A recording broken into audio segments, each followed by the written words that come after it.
Voici mon application. J'aimerais savoir d'où proviennent les utilisateurs qui l'installent. C'est clé lorsque j'opère des campagnes marketing afin d'identifier les leviers efficaces. Pour cela, il faut que j'implémente un outil de tracking qui me permettra de connaître la source du téléchargement. Je commence par installer au sein de mon app le SDK de l'outil de tracking. Celui-ci est désormais connecté à mon application ainsi qu'à toutes les sources proposant du trafic publicitaire pour les apps. J'ai juste à préciser sur l'interface de l'outil sur quelle source je souhaite diffuser mes publicités. Lorsque ma campagne est live, l'utilisateur va voir ou cliquer sur ma publicité.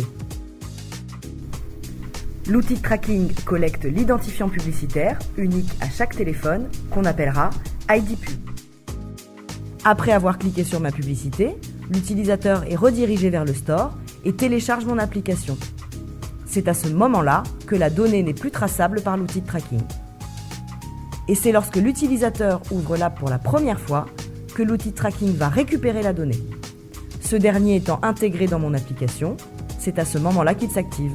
Il retrouve alors l'identifiant associé au clic enregistré plus tôt et va pouvoir attribuer l'installation ou toute autre action à la source ayant généré ce clic initialement. Si l'outil de tracking ne retrouve pas l'ID Pub, l'utilisateur sera considéré comme organique. La donnée collectée est ensuite renvoyée à la source qui a généré le téléchargement. C'est ce que l'on appelle le post-back. Il est essentiel pour nourrir les algorithmes des sources ou pour que certains partenaires soient rémunérés. Je retrouve ainsi toutes mes données de campagne et leur provenance au sein de l'interface de mon outil de tracking. Je peux ainsi optimiser mes campagnes en fonction des résultats pour de meilleures performances et donc un meilleur ROI.